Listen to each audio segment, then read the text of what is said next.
मधुबनी की हृदय स्थली गंगा सागर पोखरा से आज की जो ताजा स्थिति है, जहां 9 दिन पूजा अर्चना की गई है, श्रद्धालुओं की भीड़ रही है, तो वहीं आज अंतिम कार्यक्रम दुर्गा विसर्जन की है और इस विसर्जन कार्यक्रम में श्रद्धालुओं की भीड़ काफी लगी हुई है। दूर दूर से यहाँ श्रद्धालु पहुँचे हुए हैं और इस कार्यक्रम में भाग ले रहे हैं।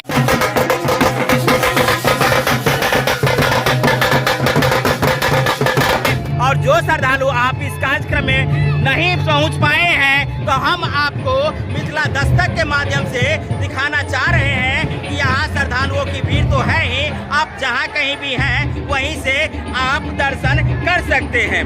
संध्या के 7 बज रहे हैं और यहाँ से विसर्जन के लिए मूर्ति को मधुबनी शहर के प्रशासनिक व्यवस्था के तत्वाधान में ये कार्यक्रम आयोजित की जा रही है, जहां श्रद्धालुओं की काफी भीड़ होगी। तो वहीं सबसे बड़ी समस्या, सबसे बड़ी चुनौती सद्भावना के साथ विसर्जन का होगा। तो निश्चित रूप से प्रशासनिक व्यवस्था इस प्रकार की गई है ताकि किसी प्रकार का कोई स्थिति ना बने। तो निश्चित रूप से आपको हम यहाँ की स्थिति को दिखाए हैं। कमेंट करके बताइए कि आज का ये कार्यक्रम आपको कैसा लगा।